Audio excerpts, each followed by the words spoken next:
Welcome to Prescribing Growth. This is the series where we talk to some of the best minds in auto reconditioning about what it takes to grow a successful business.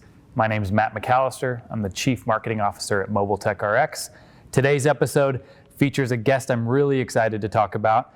We're talking about video on video, so I'm really excited. This is Christopher Ray. He's the owner of Dentless Touch, which obviously is a 4-location PDR shop, but even more exciting to me, he's the owner of one of the most successful YouTube channels in the PDR industry. Chris, we so appreciate you sitting down with us. Thanks, Matt. Thanks for having me. Tell me about the YouTube channel first. I got to get that out of the way because I'm excited about it. I want to hear first. We'll talk about the shops. How did you decide? What were the steps that it took to go say, I want to actually focus on the YouTube side of things in this business? I've always had a passion for videography and photography. Obviously, it always starts at photography, and I have another channel and kind of wanted to incorporate what I do on a daily basis, and kind of give me something to kind of give back to the industry, but it's something that was my creative side. Mm-hmm. And so I started a YouTube channel, I believe in 2016, where no one was on YouTube other than one or two other people. But it wasn't as popular as it is right now. The channel has definitely grown. Give me the stats. Where does it sit now? Right now we're approaching 50,000 subs, wow. Which is, in the grand scheme of things, they may think it's a small channel, but in the PDR industry, it's one of the largest channels right now. We have, I believe, roughly over 260 videos out right now. And you've got a few with several million views. Yes. I don't have the calculations of the total views, but it's probably approaching like 8 million views on all the videos. Wow. Yeah, it's a lot. It's a lot. So you've got that side of the business. Tell me about the shops, the PDR business. Yeah, so we have 4 locations. DC metropolitan area, which that includes obviously DC, Maryland, and Virginia. And the 4 locations are pretty much scattered across the beltway that kind of goes around DC. And so anytime a customer calls us, everybody really tends to work into DC, but when they go home, they hit those areas. Mm-hmm. And so we wanted to position ourselves so that a customer is always 10 minutes away from us. So I'm sure you just woke up and one morning you had 4 shops and 80,000. I wish. It was a lot of trial and error, a lot of learning on my end, and I'm still learning to this day. So I like to hear about 2 things in the beginning, the early stories. Okay. One is, how'd you fall into this industry? Because there's some interesting stories about how people find their way into PDR. And then the second is, what was the transition like from just a PDR tech to a business owner? That's a great question, Matt.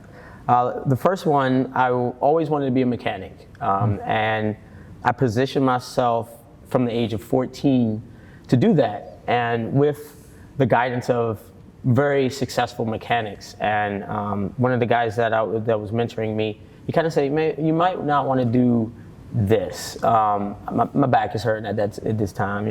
The places are, you work Saturdays, mm-hmm. You work all day, 12-hour shifts." And so I said, no, I want to do it. And I just positioned myself in a dealership. So it's an easy transition, to a tech. So I was a security guard. My dad had offered me a job as a security guard at a Mercedes-Benz dealership. How old were you at this point? I was probably 20. Okay. Maybe, obviously my dad runs it, so I was a little younger for a security guard. So as I'm going to school to become a mechanic, I didn't even know the dent guy. The dent guy's name was Tim Corton at the time, mm-hmm. His brother, Paul's brother. And so he was going off the Hale, and my dad knew the dent guy.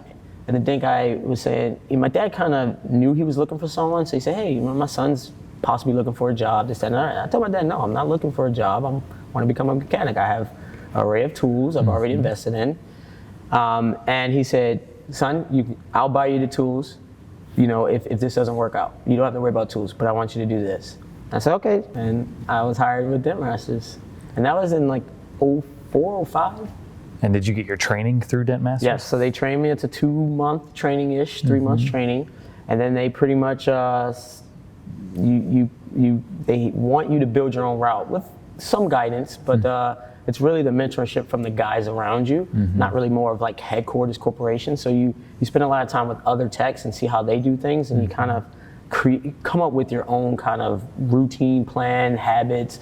You can quickly go down the deep end, but if you keep the positive people, and Paul Corton at the time was there, and a lot of great texts that kept me inspired were there, and I just basically transformed that job or that career into like the fourth top sales guy for the team, and they had a team of 11. Wow. Yeah, and so that was a matter of like 4 or 3 years. So did you know early on that this is what you wanted to do? Did you feel that natural? I wanted to be around cars.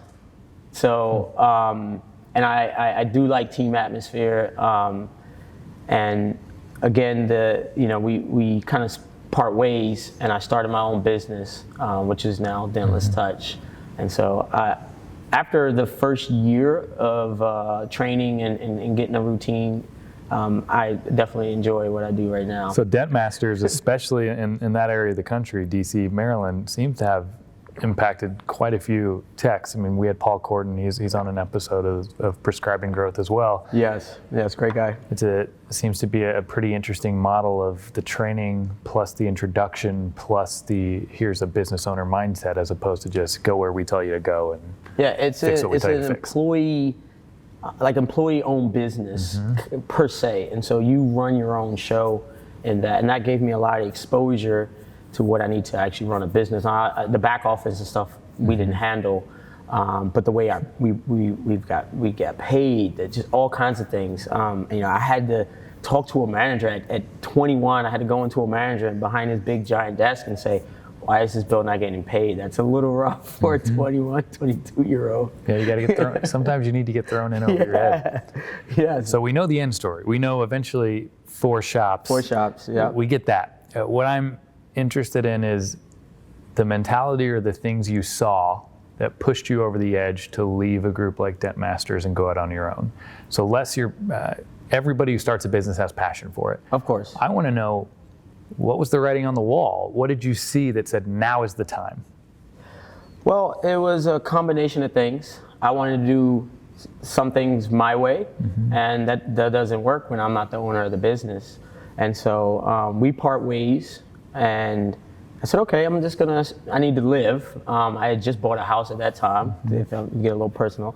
And so at this point, I just need to make, the mortgage and stuff like that. And I already had some sense of how I wanted the business to run.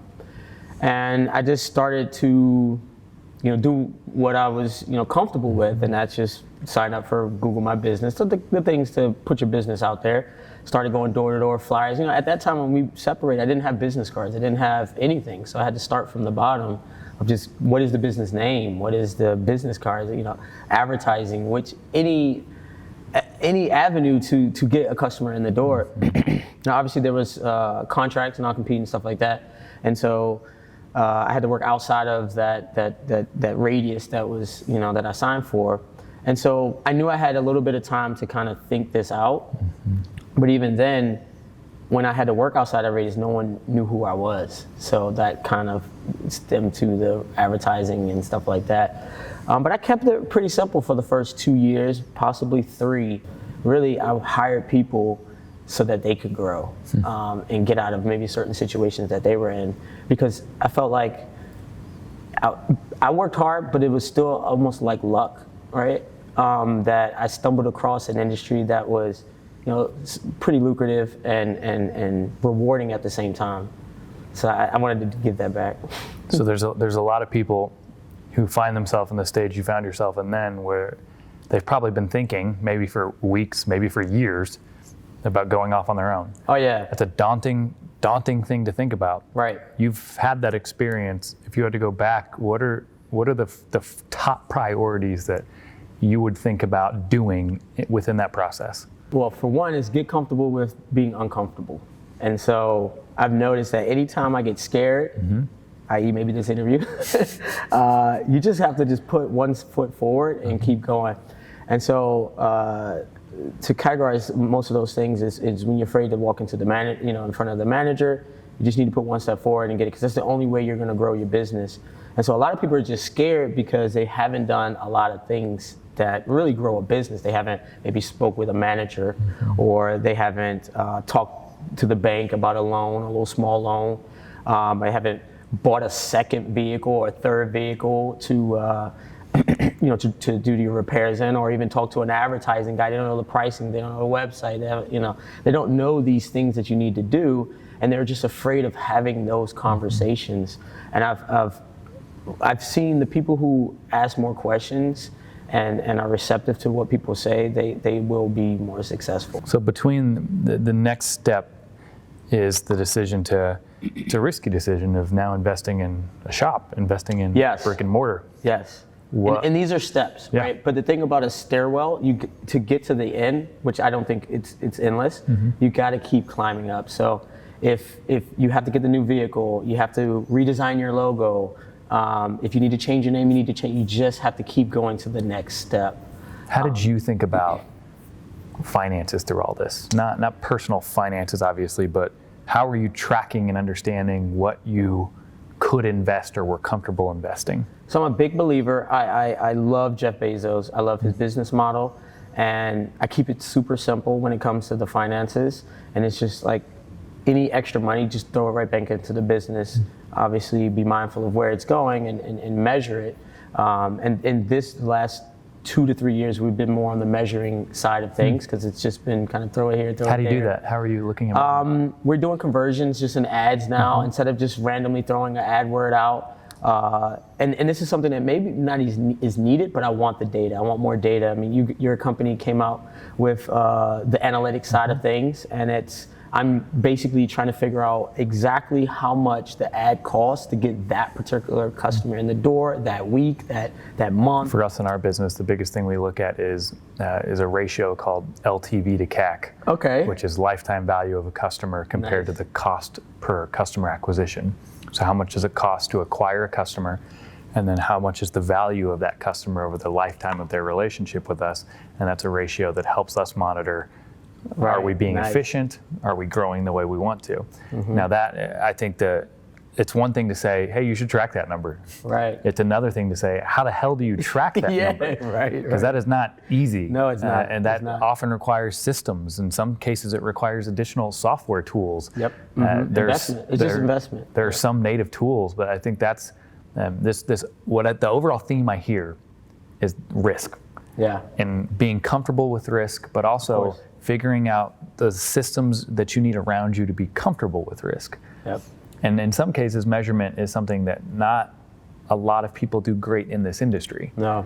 And that's why we built a product like analytics, and this is certainly not to plug any product of ours, but I am interested in what you're doing every day. You're doing more content creation than most, and content is probably the hardest form of marketing to measure to the bottom line of a business. Yeah, it is.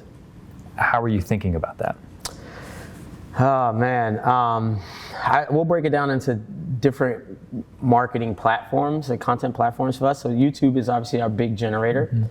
About 3 customers a day come in and probably saw our YouTube channel, whether we've put the video in front of them or they've just randomly seen it through search.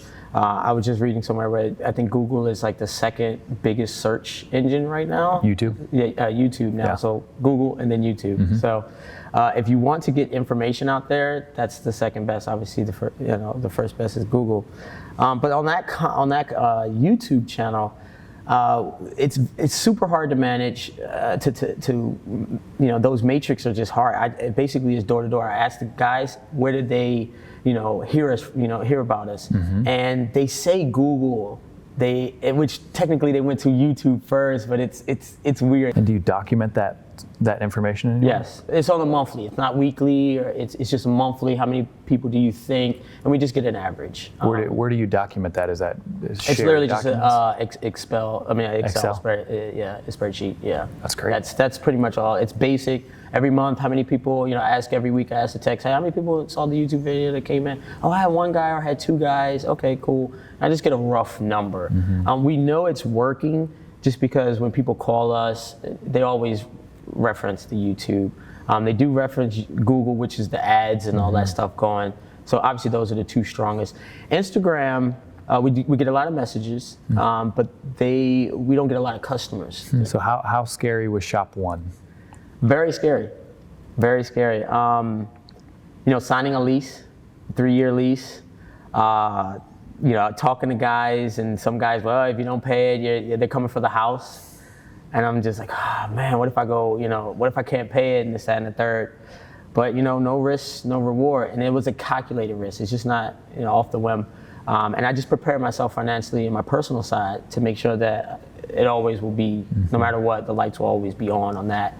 And by month 3, you sit back and you go, why was I even scared? Like, it's okay, it's fine. So what was the time period between shop 1 and shop 2, 3, and 4? So that's a great question. It was roughly about 4.5, 5 years. Because again, it was a job for the first 3 years. And as I grew and wanted, employees and wanted to help people, we needed more work, obviously, right? So I strategically put the next location where work was there, and we just couldn't get to it.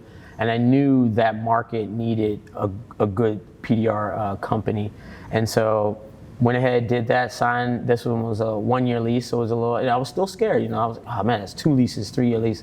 And so I actually talked to the owner of the building. It's okay. He made me feel a little warm and welcomed, and he said, just let me know if there's an issue, And I said, okay, no problem. And then we signed the 1-year lease, and we've been there for the last 4 years now. And so that was calculated. Was that just 100%. An influx of business? Yes. What was the opportunity you saw to open more shops? We got a call from some dealerships, a lot of big dealerships, and the travel time was a little rough for us. And I just persuaded the dealership that we have a building. We always were able to work out of something. And I said, we have a building, can you bring the car to us? Oh, if you have a building, no problem. And so literally the next day, I already was in talks. The next day I signed the lease for the building. And then the insurance side of it, and then having 2. And the building was in Maryland, so in Virginia, we had our building in Virginia. So the legal aspect of it, the fees, the taxes you have to charge was different. And so the tech that worked out of there, that built out of there, I had to change the whole invoice system to make sure that the receipts were coming from Maryland, so I can pay the proper entities, at the end of at the quarter. How do you figure that stuff out as you go? They say it's not what you know, it's who you know. And so one of my mentors was a CPA. And anytime when it came down to any financial That's the greatest advice I've heard in this series. Get an accountant friend. Yes, CPA will. Start searching on LinkedIn now. Get some accountant buddies. Email me, I can recommend mine. I'm telling you, it changed the way I think. Every time I was stressed and anything financial or QuickBooks, prior from you guys coming out, it was all obviously paper for a lot of guys. And I was stressed for like 2 months, and that, January, February, really March, I was always late. And the one thing that you guys changed is I'm never late on my taxes. I don't have to extend it. CPA really propelled the business a lot for me. So your business changed quite a bit over those years. Yep. Your role with the business must have changed even more. Oh man, yes. 2 questions on that. How did your role change, and personally, how did it feel to go from a hands-on tech to having 4 shops across 2 states? I'm deeply passionate about pushing, doing the actual service. And so recently, probably about the last 2 years, I've been having to take an admin role and be the CEO, I guess. And that has been an adjustment for me. And so I feel like I get a lot of knowledge in books and podcasts and various mediums, but I had to just forget everything that I know in the past of how to run a business, because I knew how to train a tech, just do what I do. But now I got office staff. I don't know how to delegate tasks for them. And a lot of it was, hey, just do what I do, and then I kind of cater it to them when it's more of a tech. And so I had to just recalibrate even how I talk to them, how I motivate them, and be a leader for them. And so sometimes I have to just delegate, schedule the time. Going off the emails and on phone conversations is not enough. I need to sit down, coach them through the different things that they need to be coached through, and that's pretty much what I had, the adjustment for me. And then Dave came in from Windy City, Dave-O, and now I'm really not pushing. And so, to be honest, there is a 3-month limbo mode where what do I do? And so I had to find my rhythm. And it took about 3 years to find that, and now it's a combination. I got a great schedule now, and I can do my little bit of pushing, what I enjoy. I have a peace of mind of that, and I can also put out more content.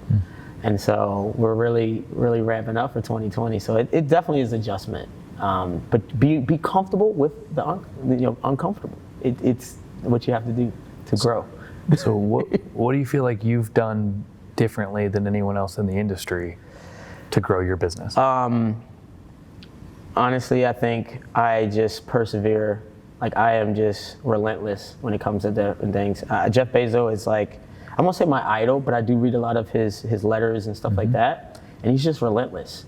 And I think literally he has the domain name Relentless or something. And it's like, that's what he really wanted to call his business. And then he's like, no, don't do that.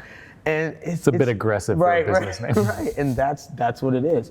And so I've always, my dad instilled in us when we were a young age, is just, you just never, I'm sorry, break up. My dad instilled is you just outwork everybody.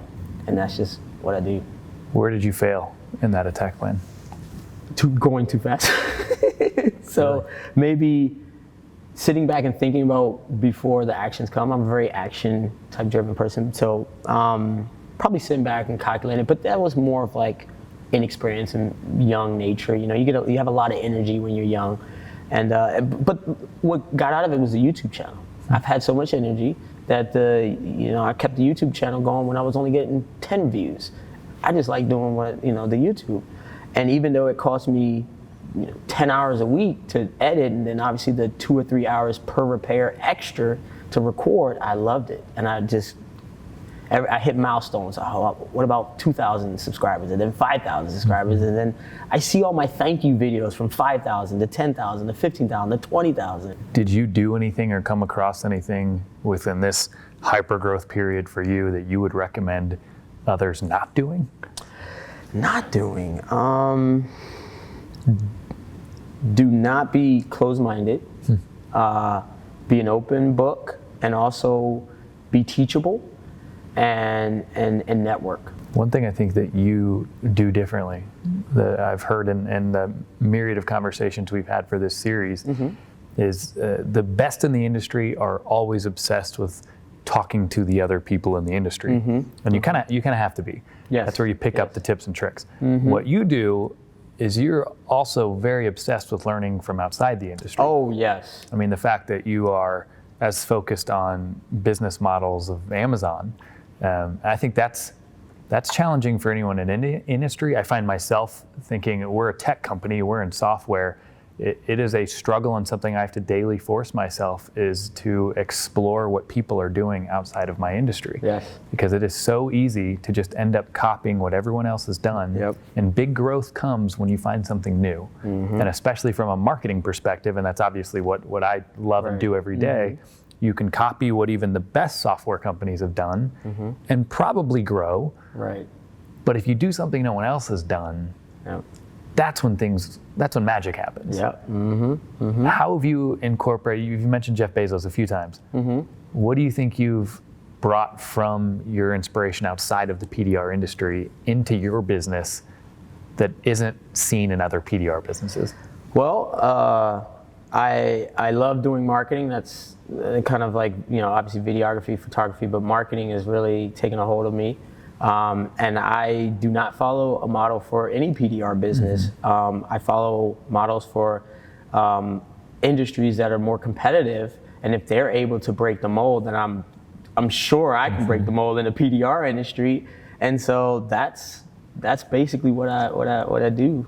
Is I look for companies that are like a Walmart or Amazon, and see what they're doing. Amazon could have failed 10 years ago and just sold books, but why did he change and start selling everything?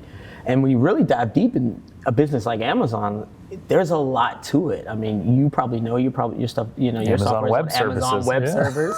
And when you really dive deep, it's like he's never still.